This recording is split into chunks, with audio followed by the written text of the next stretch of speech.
Chapter 591. Perhaps she was affected by Snake's memories, but Gu Mengmeng found it hard to stir up too many emotions. As for Ellie, Gu Mengmeng did not wish to talk much about it. She just continued asking Wabiai, "Are you really not willing to stay in the Snake King Valley?" Wabiai's expression dimmed. "Staying here to remind myself that I will never be able to surpass him." Gu Mengmeng looked at Wabiai quietly and sighed. "Then what plans do you have for the future?" Wabiai replied, "Aren't you going back to Saint Nazir?" Gu Mengmeng nodded. Wabiai said, "I will go back with you." Gu Mengmeng raised her brows and looked at Wabiai. "You know I hate." Wabiai jumped to his feet and said, "Didn't you inherit everything from Snake?" "Everything from him includes my challenge. Let me tell you, unless I defeat Snake, you will have to answer whenever I challenge you." Gu Mengmeng stared at Wabiai. She knew that without Snake, he would be the most upset person. So, Gu Mengmeng snorted in disdain. "You overestimate yourself." Wabiai stared at Gu Mengmeng in a daze. He did not speak for a long time. He just quietly sat beside Gu Mengmeng, frowning slightly. "I know you hate snakes that look like shit. I will try my best not to reveal my true form in front of you. As long as you occasionally speak to me in snake's tone like you did just now, and fight me when I really cannot bear it." Gu Mengmeng chuckled. She stood up and dusted her hands. Then, she slapped Wabiai's back, sending him flying. She raised her head. So annoying. Turning around, Gu Mengmeng did not look at Wabiai's expression. She only heard him shouting behind her. "Just you wait. One day, I will defeat you and throw you out of the Snake King Valley." Gu Mengmeng knew that Wabiai was crying. The three little wolves had long been woken up by the commotion outside. They wanted to come out to see Gu Mengmeng, but were stopped by Elvis. When Gu Mengmeng returned to the cave, she found it hard to express her feelings. Her son, who was not even a year old, was now standing beside Elvis and looking at her. He still had the body of a child and looked to be about 4 to 5 years old. Snake's inherited memories told her that the children's physical abilities were stimulated by the sight of her in mortal danger, forcing them to upgrade. This method of leveling up by spoiling things through excessive enthusiasm was harmful to the body itself. Gu Mengmeng caressed her son's faces and tried to confirm, "You are Huda."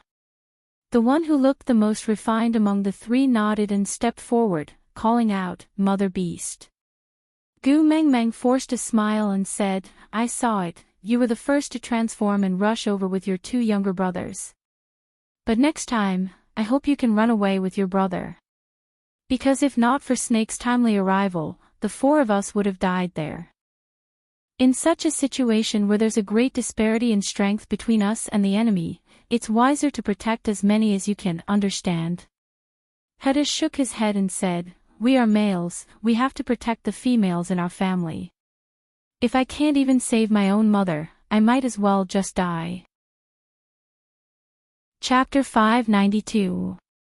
Kanwa's eyes were the most similar to Elvis's, the same deep blue. Gu Mengmeng touched her son's little face and said, "Kanwa is such a brave child. But do you know? The blood of a snake is poisonous. You would have been poisoned yourself after biting Ellie's throat like that. If Snake had not given his blood to the 3 little ones while saving Gu Mengmeng would have to face the pain of losing her children the moment she woke up." Jiaoyu walked forward and hugged Gu Mengmeng's thigh. He looked up at his mother and said, "Mother Beast, don't worry. I will think of ways to protect all of you in the future. I won't let my brothers get hurt again and I won't let Mother Beast worry again. I want to be the smartest Jiaoyu of Mother Beast and live up to the name Mother Beast gave me." Gu Mengmeng kissed Jiaoyu's little face and gently stroked his furry ears. "Jiaoyu is so sensible." Elvis carried Gu Mengmeng up and stared coldly at the 3 little wolf cubs. He had to say that these little ones really knew how to make Gu Mengmeng like them. He could not comfort Gu Meng Meng no matter how hard he tried, but she became much better with just a few words from these three. The wolf cubs who could talk were much more threatening than before. But, for the first time, he was glad that these three little wolf cubs were around. If they had not suddenly transformed and held Ellie back for a while, Snake might not have been able to save Gu Meng Meng in time. Your mother beast is tired and needs to rest. You guys go outside. Why? Canwood took a step forward and glared at Elvis angrily. We want to stay by mother's side to protect her. Elvis gritted his teeth. I will protect my own female. Canwood did not back down. Is that so? Then where were you when she was in danger? Elvis's chest tightened. He clenched his fists tightly and could not say a word. Gu Meng Meng patted Canwood's little head. Canwood, you can't talk to father like that. Although Canwood was indignant, he did not want to make mother angry. So he lowered his head. All right, mother, I understand. Gu Meng Meng squatted down and looked at her three sons at eye level. She said, your father is very brave. He and Leah risked their lives to clear Cole's trap so that Snake could successfully rush to the scene to save us. Although they did not appear, it did not mean that he did not do anything. So, you can't think of father like that, understand? Canwood raised his head and looked at Gu Meng Meng, then at Elvis. I'll give my mother face and not argue with you. Elvis frowned. Why was this brat getting more and more annoying the more he looked at him? Hedda pulled Canwood back. Canwood. Said Canwood. Let's wait outside for Daddy Leah to return. Gu raised her. Gu asked. Gu. Gu said. Father, Gu. And Gu. Gu. Gu Meng Meng found it funny, they did not call Elvis's daddy, but called Leah daddy. Gu Meng Meng found it funny. They did not call Elvis father, but called Leah father. Hedda said. Although he did not mate with mother, he is recognized by you and Father Beast. So we call him Father Leah. Gu Meng Meng nodded. Father Leah sounded different when it came from her and the children's mouths. Chapter 593. Gu Meng Meng turned around and looked at Elvis. She did not say anything and just pulled his hand. Elvis pulled Gu Meng Meng into his arms and kissed her hair. You have just recovered from your injuries, you still need to rest. Gu Meng Meng shook her head. My recovery ability is very good now, I don't feel anything strange anymore. Also, I don't want to sleep. Whenever I close my eyes now, Snake's memories will appear. Do you know? I can even see the previous messenger of the beast deity. Elvis lowered his head and gently rubbed Gu Meng Meng's temples. Not only did you inherit Snake's memories, you also inherited all the memories he inherited from his family. Gu Meng Meng nodded helplessly and said, yeah, but many of the images are very blurry. Maybe it was too long ago so I can't remember them clearly. But Snake's memories and his father's memories are very clear in my mind. Then. I feel like I was a male who loved the previous messenger of the beast deity, and a male who fell in love with himself after being lonely for 1,000 years, isn't it ridiculous? I'm even starting to suspect who exactly am I. Elvis's eyes were filled with heartache. He hugged and kissed Gu Meng Meng. You are my Xiao Meng, my queen. Gu Meng Meng's fingers gently touched Elvis's chest. The scar there had not completely faded. The healing ability of a 5th-level beast and a beast king was still very different. Does it still hurt? Gu Meng Meng asked. Elvis held Gu Meng Meng's hand that was rubbing the scar on his chest and shifted it to the left. Yes. Gu Meng Meng felt the heartbeat vibrating from her fingertips. She looked up and met Elvis's deep blue eyes. Pursing her lips, she said, I don't want to lie to you and say that I'm fine. After experiencing that nightmare, I woke up 1,000 years older. I am very confused and uneasy. I don't know how to face the fact that Snake sacrificed his life for me. But I promise, I will slowly get better. Be it for you, for our sons, for Leah and the tribe, or for Snake. Elvis held Gu Mingming's hand and nodded. I know you will get better. You will definitely get better. Gu Mengmeng did not reply Elvis. She just looked up at the entrance of the cave. Now, her hearing was extremely good. Leah is back, Gu Mengmeng said. Elvis asked, you have something to tell him? Gu Mengmeng nodded and glanced sideways at Elvis, saying, I know I promised to only have you as my partner in this lifetime, but I now understand how persistent a male can be when he is in love. Snake had only known me for less than a month, but Leah had already been by my side for half a year. If you blame me. Elvis chuckled and did not let her continue. He just kissed her hair lightly and said, I will never blame you. No matter what you do, I will support you. Whatever you want, I will find it for you. Gu Mengmeng nodded, deliberating whether she should say sorry or thank you. After hesitating for a long while, Gu Mengmeng said, hubby, I love you. Elvis curled his lips and said, I know. Besides, I love you too. With that, Elvis let go of Gu Mengmeng and left the cave after taking a deep look at her. Chapter 594. Leo was taken aback. Elvis had already brought the 3 children and walked far away. But Leah could not lift his feet to step into the cave. Congratulate me. Gu Mengmeng almost died and he did not manage to catch coal. Elvis brought his child away and congratulated him before he left. Gu Mengmeng was waiting for him in the cave. Congratulations for what? It was self-evident. But he did not dare to take that step forward. Afraid, how could he not be afraid? What if he was wrong again? What if it was an empty joy again? What if? Gu Mengmeng said that she did not want him again. The wisest man in the beast world, how ironic was this title now? What could he plan? He could not even protect the female he loved. Leah stood at the entrance of the cave like a statue.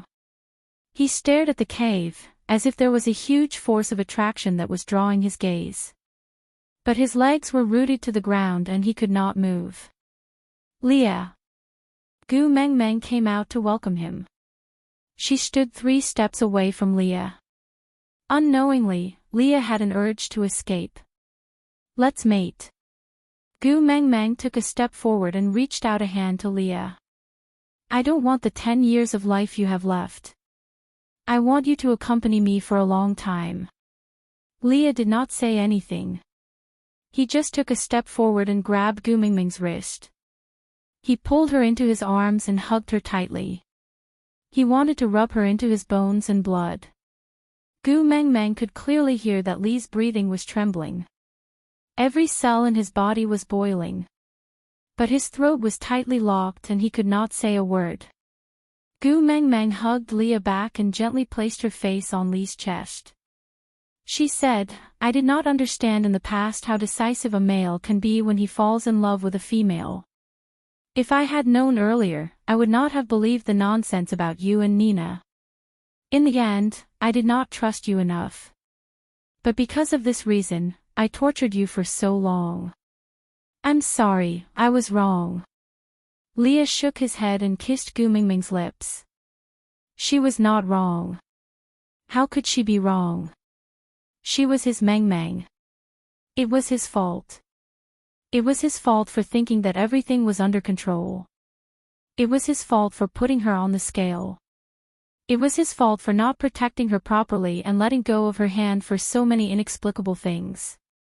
Torture. What kind of torture was that? She had never been able to harden her heart to him, so that he would not collapse in despair. All the pain was his own fault. But she had been kind enough to hold his hand again and again in the abyss of despair. What did she do wrong? Why should he apologize? Leah carried Gu Meng Meng horizontally and strode into the cave. Leah placed Gu Meng Meng down gently on a beast skin beside the fire. He flipped over and ran his fingers across Gu Meng Meng's little face, tidying the stray hair on her face. Meng Meng, is it really you? Gu Meng Meng held Li's hand and placed it on her cheek. Her eyes reflected the light from the fire, bringing with it some warmth. In this world, who else dares to snatch my man? Leah smiled to hide the glint in his eyes. It's useless even if you snatch, you can't. Gu Meng Meng wrapped her arms around Li's neck. She pursed her lips and continued, I inherited all of Snake's abilities and am now a little poisonous person. If I mate with you, it might cost you your life, so I can only use another method to mate. Do you mind? Leah kissed Gu Meng Meng's lips deeply. He said in a hoarse voice, I don't mind being a beast pet for a lifetime. What else would I mind? Digression, there are 2 versions here.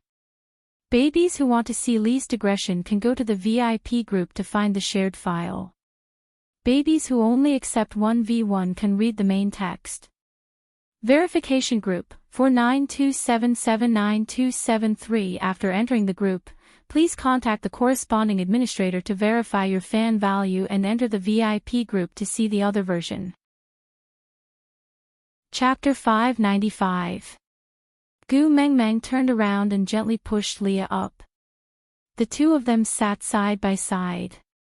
Gu Meng Meng's fingers were slightly cold. She pointed at Li's brows and stared into his eyes. She confirmed once again. Mating is the combination of 2 people's energies. I will extract a drop of your blood from your brows and send it to my heart. We can still complete the mating contract. If you want to regret, it's still not too late. Leah smiled gently and dotingly.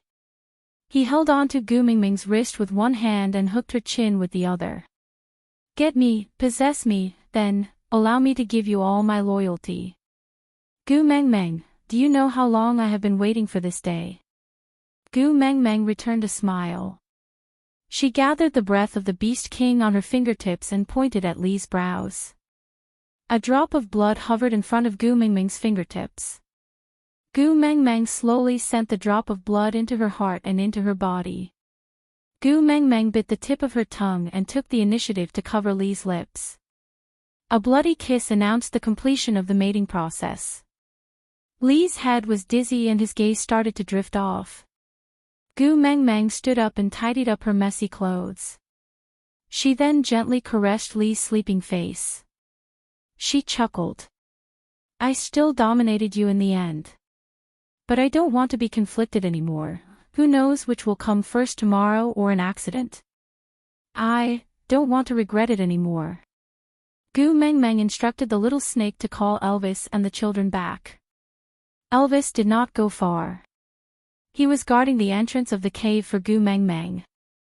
Seeing the little snake, he brought the 3 little ones back. But the moment they entered the cave, Elvis was stunned. What situation was this? Gu Meng Meng was sitting there perfectly fine. But Leah was unconscious. Gu Meng Meng smiled awkwardly. Elvis frowned and sighed. I told him not to listen so much. Look, he really can't listen anymore. Cough. Gu Meng Meng choked. She smiled awkwardly and did not reply. Bring Leah along. Let's set off. Qishuan's poison cannot be delayed any longer. Elvis picked Leah up with one hand and hugged Gu Meng Meng with the other. Then let's return to solder first. Gu Meng Meng nodded and did not say anything else. Once Elvis exited the cave, a large group of snakes followed behind him. At first, it was the colorful snakes, but the further they walked out of the valley, the more snakes followed, and the thicker they were. By the time they reached the entrance of the valley, even Wabi-Ai had caught up. Gu Meng Meng looked back and frowned. She was no longer afraid of snakes, but if she brought all of them out, the world would be in chaos. Gu Meng Meng patted Elvis, signaling him to put her down. He took 2 steps back and looked at the snake beasts behind him. Seeing that Gu Meng Meng had stopped, the snake beasts that could transform into human form did the same, while those that could not yet stood upright and looked at Gu Meng Meng attentively. Chapter 596. Saintess. One of the snake beasts took a step forward and said, "What should we do after you leave?" Gu Meng Meng scanned the crowd of snake beasts and realized that other than Wabi, there were almost no other orcs above the 3rd level. Was it because Snake killed Ellie and caused the mating contract to backfire? There was a gap in the number of powerful warriors in the Snake King Valley. No wonder Ellie dared to lay his hands on her. She gambled that Snake would not sacrifice the lives of more than half of the powerful warriors in the Snake King Valley for a dead Gu Meng Meng. Unfortunately, she lost. In Snake's eyes, nothing was more important than Gu Meng Meng. Thinking of Snake, Gu Meng Meng frowned and her heart ached faintly. "After I escort the Saintess to Saint Nazir, I will come back to guard the Snake King Valley for him." Wabi took a step forward and transformed into a half-orc. His snake body stood erect and was at least 3 stories tall. He looked down at the crowd of snake beasts and asked, "Any other questions?" Gu Meng Meng glanced sideways and smiled faintly. She knew that the him Wabi was referring to was not herself but Snake. The snake beasts all lowered their bodies to show their obedience. Wabi then transformed into a human again and stood behind Gu Meng Meng. "Let's go." Gu Meng Meng nodded and led Elvis, Leah, Wabi and the 3 buns out of the Snake King Valley. The moment they came out, they saw Ian standing guard at the entrance. He was already sick but now he looked even more haggard. Gu Meng Meng walked forward and bit her finger. Then, she squeezed out a drop of blood and placed it on Ian's lips. "It has been hard on you during this period." Ian was taken aback. He wanted to wipe off the blood on his lips but realized that the blood had already seeped into his mouth. Moreover, it took effect quickly and all the blood in his body seemed to have been ignited. That boiling feeling was painful but also a form of release. The feeling of being unable to use any strength for a month was gradually disappearing. She neutralized the poison in him. Gu Meng Meng knew that Ian had many doubts but she did not want to explain. She just said, "Let's go to Sauter first. I will tell you the rest slowly." Ian didn't say a word and just followed behind Gu Meng Meng silently. He was wary and hostile towards Wabi. Wabi could not be bothered with him. A mere 3rd-level bird, if Snake had not instructed him to keep it alive, it would have long become a dish in his stomach. He didn't want to compete with a meat dish. Gu Meng Meng's current physique was much better than before, so the group traveled much faster than before. That night, Leo woke up. Rubbing his head, the first thing he did when he opened his eyes was to look for Gu Meng Meng. Turning his head, he realized that she was sitting beside the fire in a daze. Lee's gaze subconsciously softened. He propped himself up and sat beside Gu Meng Meng, wrapping his large tail around Gu Meng Meng's waist and calling out softly, "Meng Meng." Gu Meng Meng glanced sideways at Leah. After regaining her senses, she smiled and said, "You're awake." Lee's hand gently caressed Gu Meng Meng's little face.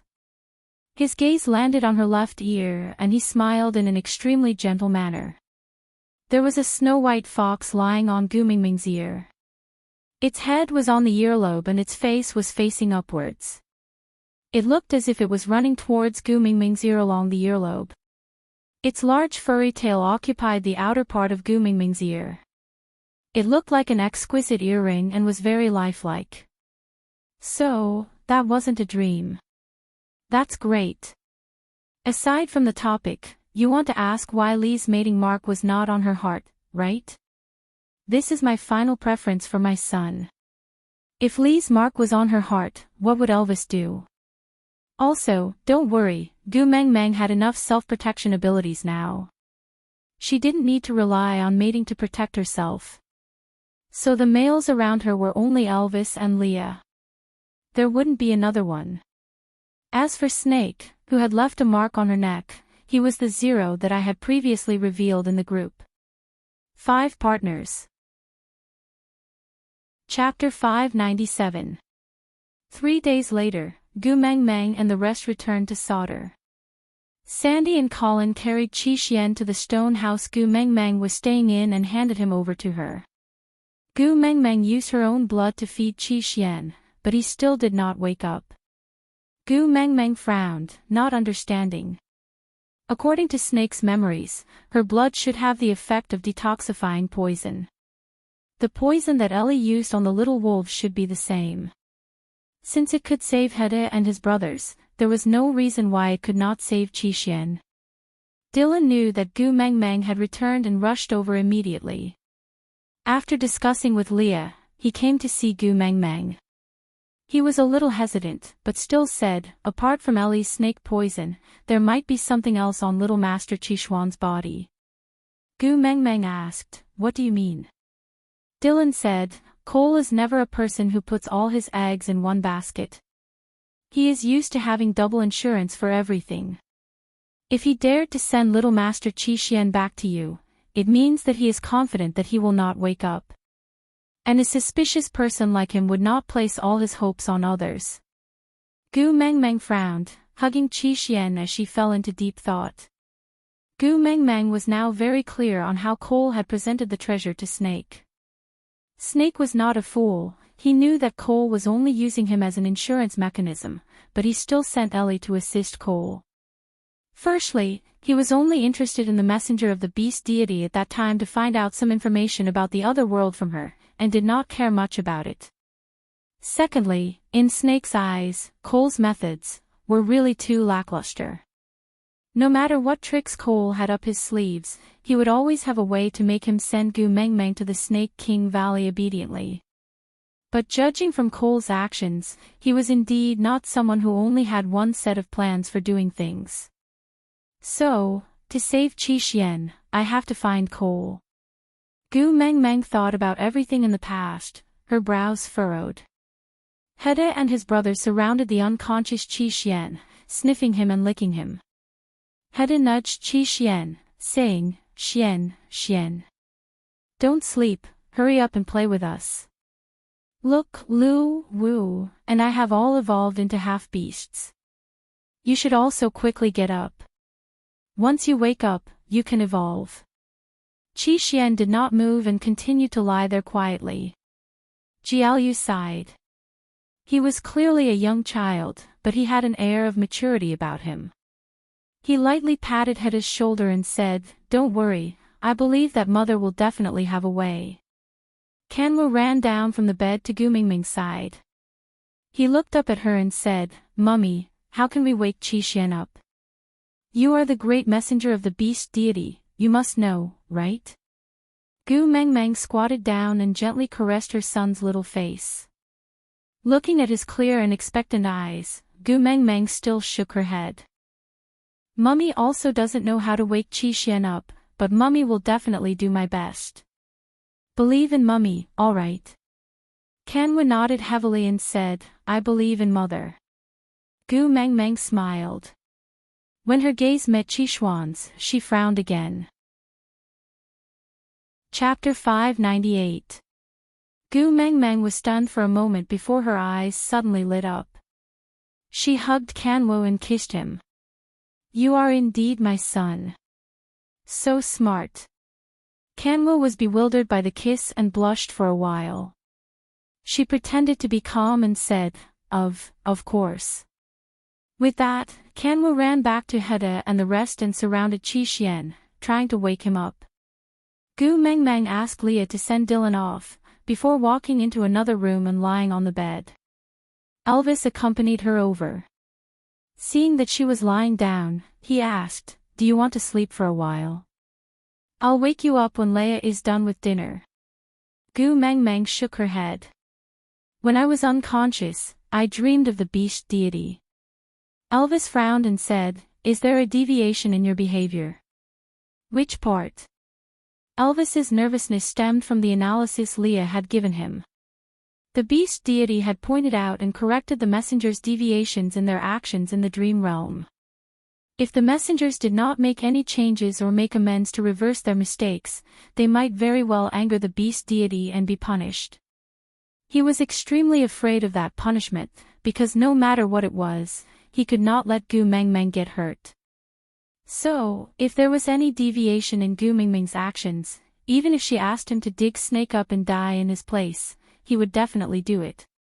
Gu Mengmeng patted Elvis's arm lightly, signaling him not to be nervous. Then, she said calmly, "He is not here to warn me, but to greet me.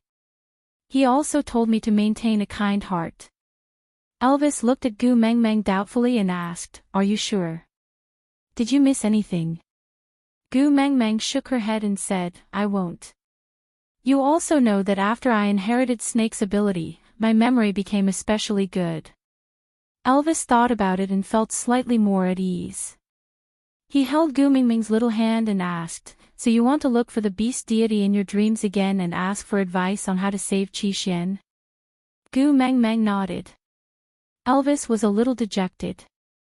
He sighed and said, "I used to think that I could do anything, but why do I always feel helpless now?" Dream. How good would it be if I could follow you into the dream? Gu Mengmeng chuckled. "Hubby, you have already done very well." Gu Mengmeng knew that Elvis's confidence had been destroyed by Snake until there was nothing left. Especially after Ellie's suicide attack, Elvis had been shrouded in a sense of helplessness. Unfortunately, at this moment, there was a fox on her ear. Gu Mengmeng felt apologetic and guilty towards Elvis, but she did not know how to comfort him. "Forget it, I'll deal with my son first." Gu Mengmeng allowed Elvis to hold her hand. She then slowly closed her eyes and said, "Hubby, I feel very relieved that you can stay by my side and accompany me." Elvis slowly bent down and planted a kiss on Gu Mengmeng's forehead. "I will always be by your side." Gu Mengmeng nodded. The sunlight shone through the window gently onto Gu Mengmeng's face. It was warm and comfortable. Elvis's warmth could be felt from her palm, full of support. Gu Mengmeng gradually fell asleep in a very peaceful environment. Her faith supported her to find that white fog no matter what. Gu Mengmeng's brows were tightly furrowed as she fell asleep. Chapter 599. Gradually, Gu Mengmeng's vision was filled with a blurry and hazy whiteness. Gu Mengmeng tried shouting, "Beast deity! Beast deity!" There was no reply, not even an echo. It was dead silent and lifeless. Gu Mengmeng groped her way deeper into the fog, but other than the white fog, she could not see anything else. "Beast deity! Beast deity!" Gu Mengmeng continued shouting, but still received no reply. Gu Mengmeng frowned. Did she walk into the wrong door, or was the beast deity not at home? Just as she was feeling suspicious, a cold hug enveloped Gu Mengmeng from behind. Gu Mengmeng was taken aback and instinctively released her beast pressure, but the person behind her was not overwhelmed by it. Instead, he chuckled and said, Not bad. You know how to use the weapon I left for you to protect yourself." Gu Mengmeng was taken aback and her whole body froze, unable to move. "Tu Meng." With that, a hand reached out from behind Gu Mengmeng, palm facing up, in front of Gu Mengmeng. Gu Mengmeng raised her trembling hand and clenched it into a fist, slowly placing her little hand on that palm. Was it magical? Just by hearing the voice and looking at that hand, Gu Mengmeng could actually recognize who was hugging her. "Snake. Is that you?" Gu Mengmeng did not turn back, only asking softly. The large hand closed gently, firmly holding Gu Mengmeng's little hand in his palm. Then, with a light pull, Gu Mengmeng spun half around, standing face to face with the person behind her. Looking up, Gu Mengmeng saw that familiar devil-like face. His dark green eyes were shining with a cold light, but Gu Mengmeng did not feel afraid anymore. That natural aura and arrogant stance only made Gu Mengmeng feel at ease. She took the initiative to jump into Snake's arms, and the tears that Gu Meng Meng had been holding in since she woke up finally fell. Snake was taken aback. He held Gu Meng Meng's little chin and asked, "You were already ugly, but you look even uglier when you cry." "I will cry, I will be ugly. If you don't like it, don't look." Gu Meng Meng was a little willful, deliberately crying even louder and uglier. Snake's gaze was gentle as he caressed Gu Meng Meng's little face and said, "I like you no matter how ugly you are. You know, you're the only color in my eyes." Hearing Snake's words, Gu Meng Meng stopped crying. She sniffled and lowered her head to avoid Snake's gaze.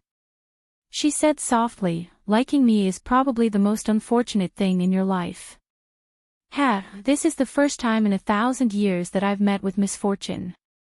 In the end, I lost my life. You shouldn't have saved me in the first place. Just let me fall from the sky and die." Snake pinched Gu Meng Meng's little face and said, "Meeting you is not something unlucky. The beast deity pitied me for being shackled for 1,000 years and sent you to save me. It's just that I can't bear to force 1,000 years of loneliness on you." Gu Meng Meng looked up and said, "Then why don't you discuss with the beast deity and come back? I'll return everything to you. Will you come back?" Snake chuckled and said, "Yes, I can't go back. But the beast deity promised me that as compensation, he would let me find you in another world." Gu Meng Meng sniffled and asked, "What do you mean?" Snake cupped Gu Meng Meng's little face and bent down to accommodate her height. He looked straight into her eyes and answered, "I will go to your world and find you before you transmigrate. Then I'll enjoy you all to myself." Digression: this can be considered a preview. At the end of this article, I will release a digression saying that Snake was reborn into the era that Gu Meng Meng was in. Then, as a modern person, he wooed the pre-transmigrated Gu Meng Meng and made her stay in the modern world. From a timeline perspective, this matter is not valid. Because if Snake had stopped Gu Meng Meng from transmigrating, then he would not have gotten to know Gu Meng Meng and would not have been reborn. But, yeah, let's just treat it as the concept of a parallel universe. Snake is a character that makes my heart ache. I will tell everyone without hesitation that in the entire article, Snake is the one who makes my heart ache the most. Compared to Snake, what does torturing Leah previously count as? Chapter 601. I'm here. Where is he going to find me? Gu Meng Meng roared. That person was still very gentle and said with a loving voice, "He will go to your original world to find you before you transmigrated. He will be happy, so don't cry, alright?" Gu Meng Meng wiped her tears and finally saw the person in front of her clearly. He did not have a white beard or hair and looked to be in his 30s. But his eyes were as tolerant and calm as the ocean. It was a kind of wisdom and an indescribable love. "You are the beast deity?" Gu Meng Meng asked. The man nodded and said, "Yes, it's my first time meeting you, my daughter." Gu Meng Meng blushed and burped. She sniffled and asked, "You know I was spouting nonsense in the beast world." The man chuckled and said, "How is it nonsense? If you are willing to be my daughter, then you are my daughter. I don't mind." Gu Meng Meng sniffled and tilted her head. "I mind." The man did not insist and said, "I know you came to find me because of Qishuan's matter. But I can't help you." Gu Meng Meng was stunned for a moment before she immediately knelt down and hugged the man's arm. "Father, you are my biological father. You have to save your grandson." The man did not know whether to laugh or cry at Gu Meng Meng's reaction. He gently rubbed her little head and said, "It's not that I don't want to save him, but the people of the beast world have their ways. If I forcefully interfere, it will only make things worse. All I can do is to guide him." Gu Meng Meng looked up and said, "Can you speak like a human? I don't understand." The beast deity was silent for a moment before he sat cross-legged beside Gu Mengmeng and said, "You inherited Snake's memories, so you should know about the previous messenger of the beast deity." Gu Mengmeng nodded and said, "Yeah, I know some parts. It probably started after she found Snake's father. I don't know what happened before that." The beast deity still looked like he wanted to smile but did not. He strangely exuded the light of a deity who loved the world. Gu Mengmeng sat beside him and felt like she was about to convert to Buddha. The previous messenger of the beast deity is called Wang Xiaoxin. In your world, she is the honorary advisor of the Book of Changes Association. The reason I chose her back then was because she had a deep understanding of metaphysics. And her mission is to bring faith to the beast world. Gu Mengmeng digested the beast deity's words. Actually, before this living beast deity appeared in front of her, Gu Mengmeng was an absolute atheist. She never believed in gods or Buddhas. Otherwise, why didn't the gods and Buddhas show up to help her when she was suffering all those years ago? She thought that she was a kind person and had never done anything evil, but she was going to be abandoned by her parents and live a life of hunger and cold.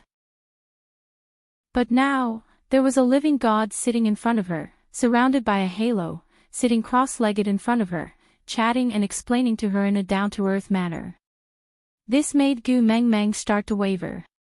Could she still say that there was no god in this world? Then who the f*ck was sitting in front of him?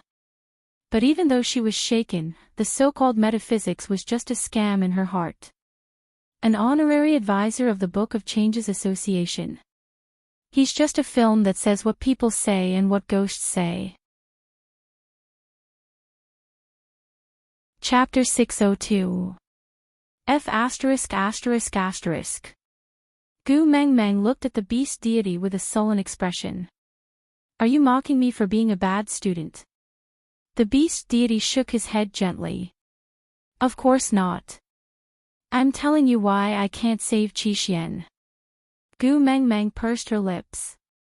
For her son, she would not mind even if he said she was born an idiot, much less mocking her for being bad at her studies. The beast deity continued smiling. When she came to the beast world, she was competing with a few top psychologists in hypnosis. Gu Mengmeng looked at the beast deity in surprise. Can hypnosis be competed? Find a few people and see who can rush the others first.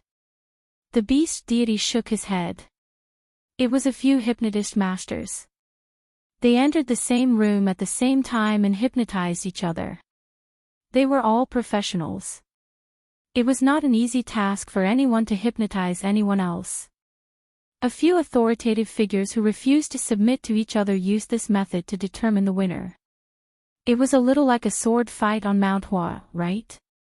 Gu Mengmeng glanced sideways at the beast deity. She chuckled. Deities also watch television dramas. Are you also a Jin Yong fan? The beast deity rubbed his nose. I want to choose a suitable person from that world to guide the people of the beast world. How can I do that without doing some research on that world? Gu Mengmeng snorted. Your method of research is watching television dramas. The beast deity cleared his throat. He was clearly a little embarrassed. But he was not angry. He continued. I used that hypnosis to bring Wang Xiaoxin to the beast world. But she thought that everything in the beast world was just the effects of hypnosis. She fought with all her might, trying to wake up from the hypnosis. She tried to find a way to free herself. In her eyes, she believed that everyone was a hallucination in the hypnosis. Gu Mengmeng frowned. She recalled Wang Xiaoxin's resolute and merciless attitude towards everyone in her memory.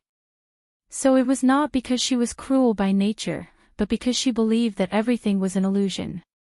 All the things she was unwilling to do, but still did, in the hope that she would not be able to withstand the torture and force herself to wake up. The beast deity continued. Afterwards, she became more and more crazy.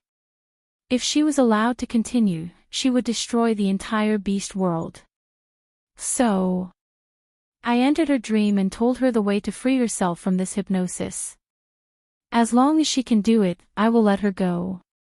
Gu Mingming's understanding of hypnosis was limited to the scenes in television dramas, such as forcing someone with amnesia to recall some past they did not want to face, changing other people's lives, and hypnotizing that damn fatty to dance in The Return of the Condor Heroes. The beast deity said, she believed my words and thought that this was the key to breaking the hypnosis. So she did everything I asked of her. It's just that he used the most ruthless and cruel method. Gu Mengmeng looked up and said, for example, having a son with the bloodline of a beast king with a cold-blooded snake beast, then using him as a key to transmigrate back to the present world. The beast deity nodded and said, in the end, I still overestimated the term maternal love. It turns out that TV dramas are all lies.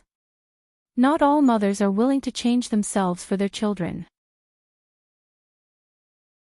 Chapter 603. The beast deity shook his head and said, she is an expert in psychology. Even if it was me, she would be able to tell if I lied in front of her. So, what happened to Snake is true. Gu Mengmeng frowned and remained silent for a while before asking, so, did she go back? The beast deity looked at Gu Mengmeng quietly and shook his head again. She stayed behind for Snake's father. Gu Mengmeng stared at the beast deity in shock and frowned. Didn't she think that everything was an illusion? She could even bear to leave her own son, how could she? The beast deity was still smiling, but there was a tinge of disappointment in his smile. He said, are you interested to hear what happened after Snake was born? Gu Mengmeng bit her lower lip but still nodded. The beast deity said, Snake's memory should have stopped when his father threw him into the cold lake. Gu Mengmeng nodded to acknowledge it. The beast deity continued. His father threw the snake egg into the cold lake in front of Wang Xiaoxin and told her that he was different from other males. He would not let her leave him just to grieve in silence because of her desire. He said that since Wang Xiaoxin had provoked him, she could forget about shaking him off for the rest of her life. If Wang Xiaoxin wants to go back, she can either bring him along or kill him.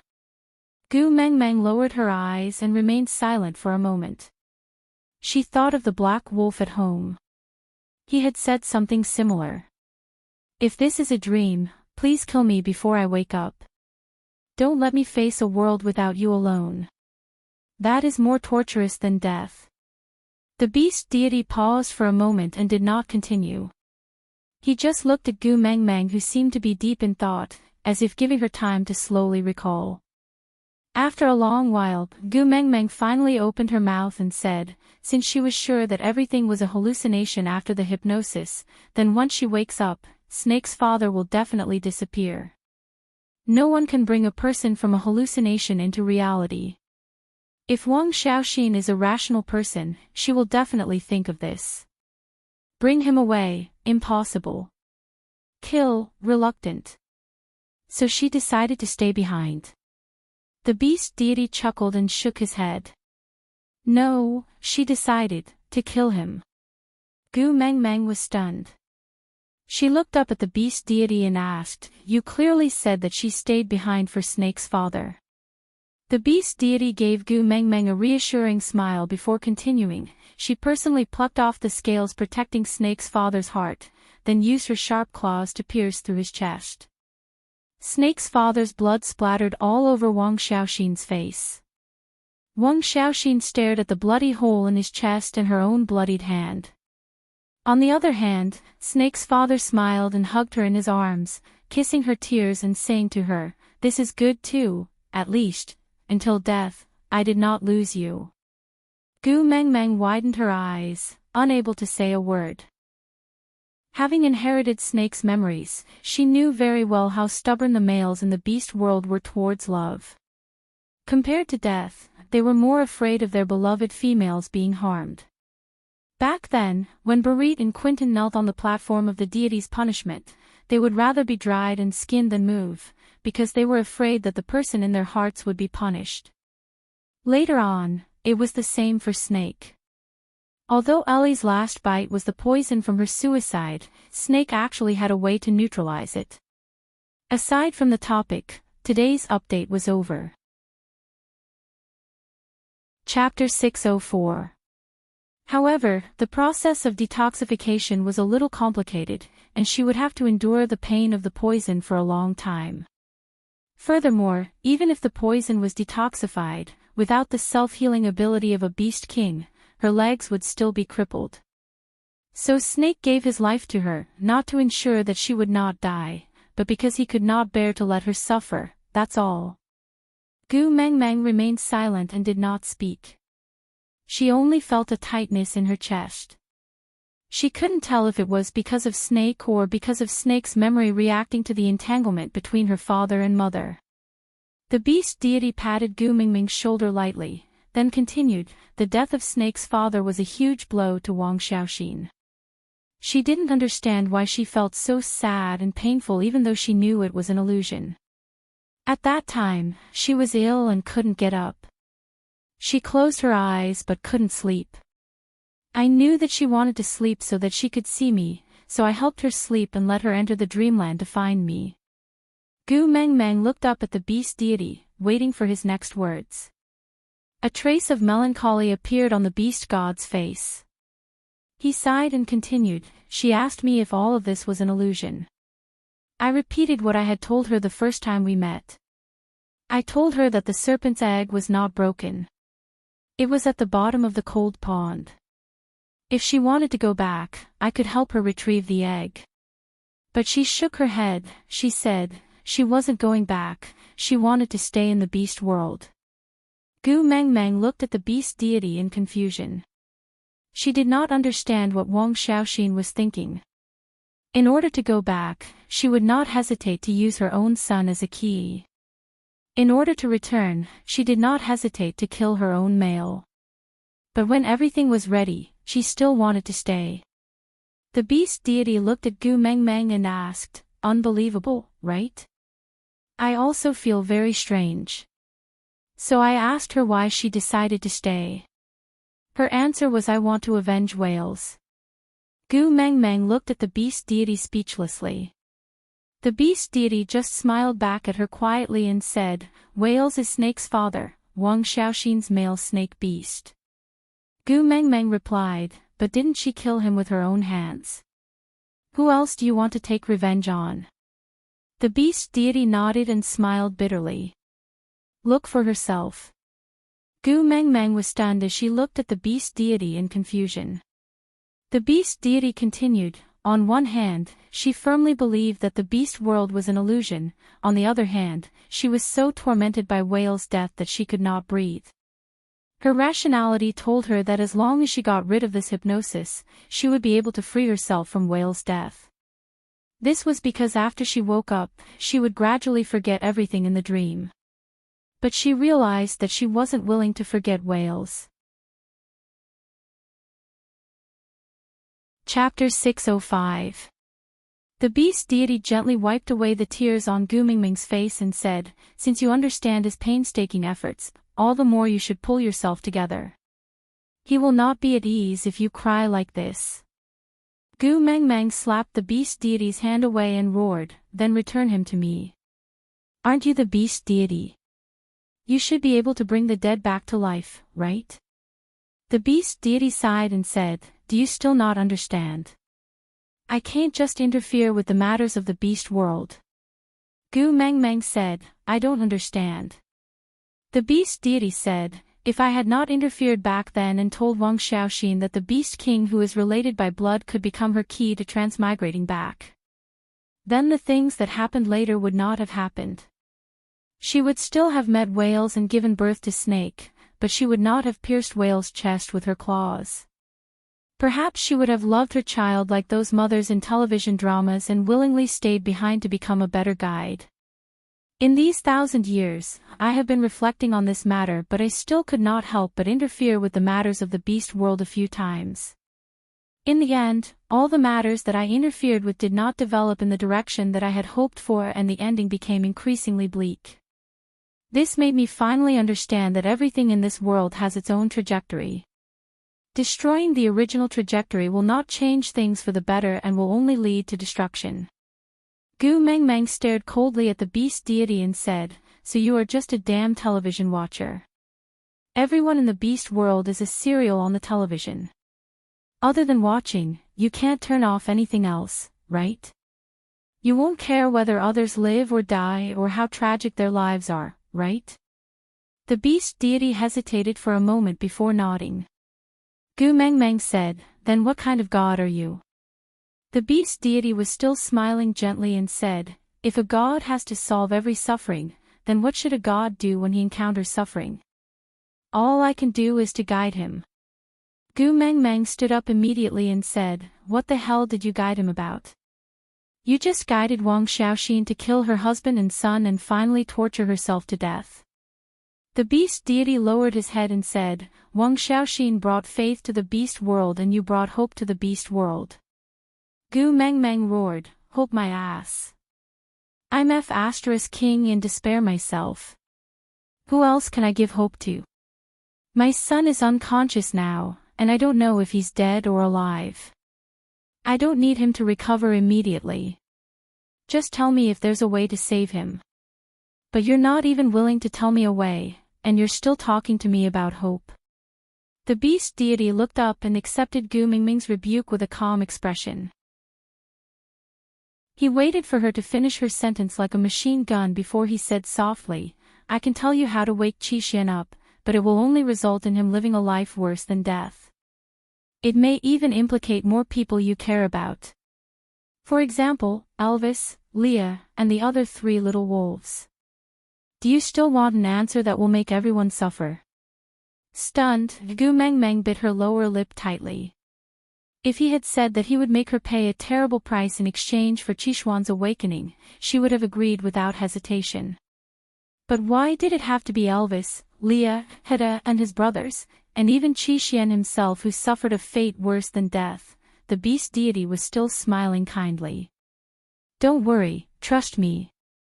I will not let my grandson die like this. You will find a way to save Qi even if I don't tell you." Aside. Chapter 606. Gu Mengmeng was stunned. She even forgot about her tears as she stared at the beast deity. "Really?" The beast deity nodded. "Deities cannot lie. I can guide you, but I cannot give you an answer. As long as you have a benevolent heart, you will definitely find a way to save Qi. Moreover, don't you have 2 males by your side who are willing to risk their lives for you? They will not bear to let you be so upset." Gu Mengmeng was skeptical. "Then, how long will Qi be unconscious for?" The beast deity shook his head. I don't know either. It all depends on how hard you work." Gu Mengmeng clenched her fists. "I wonder what level the mighty beast deity is at. Can you take a beating from me, who has the strength of a beast king?" The beast deity was taken aback. He suddenly laughed. "This is a dream. Your beast king powers cannot be used here. Moreover, I am just an illusion. You cannot hit me." Gu Mengmeng raised her brows. She swung her fist at the beast deity in disbelief. Indeed, it was as if she was waving her fist in the air. There was no resistance at all. But a wave of dizziness soon followed. Gu Mengmeng felt herself falling downwards. The beast deity's calm and amiable voice rang out above her head. "Don't worry, don't be afraid. Your father beast is with you. I am with you." Gu Mengmeng sat up with a loud roar. Her eyes were bloodshot and looked frighteningly hideous. "Mengmeng." Leah gently tugged at Gu Mengmeng's little hand. His face was full of worry. "Are you all right?" Gu Mengmeng looked at Leah, then at Elvis, who was standing by the bed with a face full of worry. She was stunned for a long while before she regained her senses. Closing her eyes, Gu Mengmeng leaned her head against Lee's chest. One of her hands was held by Leah. She used the other to gently massage her temples. I am fine. I just had a dream. Leah stood up and knelt behind Gu Mengmeng. Then, he gently rubbed Gu Mengmeng's temples with both hands. Elvis sat in Lee's seat and held Gu Mengmeng's hand, saying, You slept for 2.5 days, crying and screaming, and woke up shouting, Damn you, and you still say you're fine. Gu Mengmeng clenched her teeth and said, It's nothing, I am just going to see the beast deity. This old thing actually used official language to brush me off. Leah stopped rubbing Gu Mengmeng's temples and asked hesitantly, Did he do anything bad to you? Gu Mengmeng lowered her head and did not say a word, her face gloomy. Leah bit his lower lip and said, Is our family going to have another new male? Gu Mengmeng was taken aback. She looked up at Leah with a face full of question marks. There was a tinge of jealousy in Lee's long and narrow eyes. He said with some resentment, In your dream, you cried and said that you liked him and asked the beast deity to return him to you. You cried so loudly. Tell me, which male did the beast deity show you in your dream to make you fall in love with him so much after one night of sleep? I will help you find him. Gu Mengmeng's expression darkened. She lowered her head and kept silent for a long time before saying, I saw Snake in my dream. He came to bid farewell to me. Elvis and Leah were also stunned at the mention of Snake. That person, even if they could really become a beast king in the future, they would never have the chance to win him. They would forever be the weaklings who would be intimidated by a single glance from him and be unable to stand up. Chapter 607. Gu Mengmeng repeated what happened in her dream to Elvis and Leah and came to a conclusion, Wait. Elvis and Leah worshipped the beast deity blindly. They said that since the beast deity said that he would guide her, then they should just wait for him to guide them. Gu Mengmeng was frustrated but she could not think of a better solution other than waiting. Rubbing her temples, Gu Mengmeng asked, Did anything happen during the 2 days I was asleep? Leah and Elvis exchanged glances before Elvis said, 3 wolf pups came to see you but I chased them away. Gu Mengmeng looked up at Elvis. Elvis cleared his throat and said, I think you didn't want them to worry for nothing, so I just said that you were frightened in the Snake King Valley and it was too tiring for you to rush back, so you slept for a while longer and asked them not to disturb your sleep. Gu Mengmeng thought about it and felt that Elvis's way of handling things was right, so she nodded and did not pursue the matter. Leah continued, During the time we were in the Snake King Valley, the people from the Snow Fox tribe were not very well behaved. Gu Mengmeng looked at Leah and asked, Why? Want to overthrow me and welcome Cole back? Leah was taken aback and did not understand why Gu Mengmeng would think that way. He just shook his head and said, No, they felt that the people from St. Nazaire must have some esoterica that you left behind, so they forced Oakley to hand it over. Oakley took advantage of the situation and used this esoterica to threaten the few stubborn old foxes from the Snow Fox tribe. With Oriton and Barit's protection, nothing big happened, but there were many conflicts between the two tribes. The males were fine, but the females from the Snow Fox tribe and the females from St. Nazaire, the smell of gunpowder was a little too strong. I heard that there were already a few fights and there were casualties on both sides. Gu Mengmeng rubbed her temples and felt helpless. She originally thought that they were going to act fighting the Qing and restoring the Ming, but in the end, they were going to act, why do women make things difficult for women? Gu Mengmeng knew that although Leah was the witch doctor of the tribe, she had been gone for a month, and if she did not show up for all the trivial matters that had accumulated, Leah would have to spend 10 or even 20 times more effort to settle them. Sighing, Gu Mengmeng invited the few tribe elders into the meeting room. Gu Mengmeng sat on the main seat while Elvis and Leah stood on both sides. Barit and Oriton stood below Elvis, not saying a word. They just stood there quietly. Ian's injuries were slightly lighter than Elvis's and Lee's, so he was more or less recovered now. However, his face still looked sickly and listless, but he exuded a cold aura which made others not dare to belittle him. Standing not far below Leah, He looked down at the few snow fox elders standing opposite Gu Mengmeng, who were clearly feeling uneasy. Gu Mengmeng chuckled. "Elders, you have worked hard during the 1 month that I was not around." The old men exchanged glances before one of them took a step forward and said, "It is our duty to share the burden of the great emissary." "I don't dare to say that it was tough." Gu Mengmeng chuckled. Ever since she had a nap, why was it so annoying for people to talk official language to her? Chapter 608. This was the first time the elders saw Gu Mengmeng after she returned. If their previous apprehension and obedience towards Gu Mengmeng was because of her title as the messenger of the beast deity, now this fear was because of Gu Mengmeng herself. She was still the same person, smaller and more exquisite. But that pair of clear eyes was no longer as lively and clean as before, but emptiness. Yes, it was emptiness. An emptiness with no regard for anything. When Gu Mengmeng chased Cole away, the few elders were still complacent, thinking that this new messenger, who had her emotions written all over her face, was much easier to control than Cole, who was always elegant and never procrastinated. But now, they realized that they were wrong. Was it because Gu Mengmeng had concealed herself too well in the past, or had some earth-shattering changes happened in this 1 month? It was just 1 month, what changes could there be? That was, the few elders exchanged glances and within a breath's time, they had reached a consensus. Gu Mengmeng was a scheming person, all her previous naivety was just a facade. Was it a test?